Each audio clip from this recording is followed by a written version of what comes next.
చాలామందికి దిద్దుబాటు చాలా అసహ్యంగా భావిస్తారు. అంటే వాళ్ళు చెప్పడానికి ఇష్టపడతారు కానీ వాళ్ళు మార్పు చెందటానికి ఇష్టపడరు. అట్టి వారిని గురించి ప్రభువు భక్తిహీనులు అన్నాడు. దిద్దుబాటు నీకు అసహ్యము కదా, నీవు దొంగను చూస్తావు, వారితో ఏకీభవిస్తావు, వ్యభిచారులతో ఏకీభవిస్తావు, మరి చేయరాని పనులన్నీ చేస్తావు, కానీ నా కట్టడలు వివరిస్తావు, నా కట్టడలతోటి నీకేం పని అని అడుగుతున్నాడు ప్రభు. అనగా దేవుని యొక్క సముఖములో పరిశుద్ధుడైన ప్రభువును గురించి మాట్లాడుట అది న్యాయం, అది తండ్రి యొక్క చిత్తం.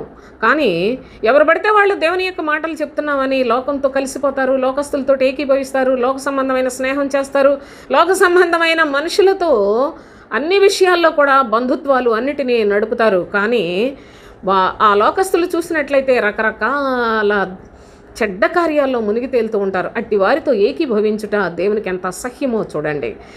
వీరికి చూసినట్లయితే దిద్దుకోవడం అసహ్యం, కానీ దేవునికి ఈ భక్తిహీనులంటే చాలా అసహ్యం అని తెలియచేస్తున్నాడు.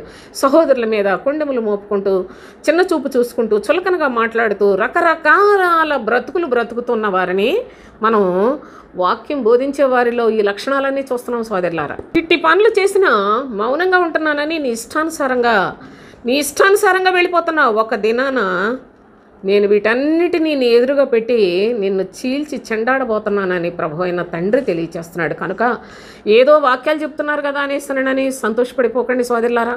లేకపోయినట్లయితే వింటున్నాం కదా అని సంతోషపడద్దు. మనం వినే వాక్యం పరిశుద్ధమైంది కనుక మనము పరిశుద్ధమైన సంఘముగా బ్రతకాలి, పరిశుద్ధ సమూహంగా బ్రతకాలి, ఏ చెడుతనం మనలో ఉండడానికి వీల్లేదు అని ప్రభు మనకు చెప్తున్నాడు. బోధించేవారు మరి ముఖ్యముగా వారి బ్రతుకుల్లో ప్రతి చెడు కార్యాన్ని కూడా మనసులో పెట్టుకొని పెదవులతో వాక్యాలు చెప్పినంత మాత్రాన తండ్రి చూసి చూడనట్టు ఊరుకుంటున్నాడు అనుకుంటున్నారేమో. ఒక దినాన బహు కఠినమైన శిక్షలు ఉన్నాయని తెలియచేస్తున్నాడు. కనుక భయపడి ఎవరి మట్టుకు వారు జాగరూకులమైండి దేవునికి ఇష్టానుసారులుగా బ్రతుకుదాం, దేవుని యొక్క చిత్తానికి లోబడదాం.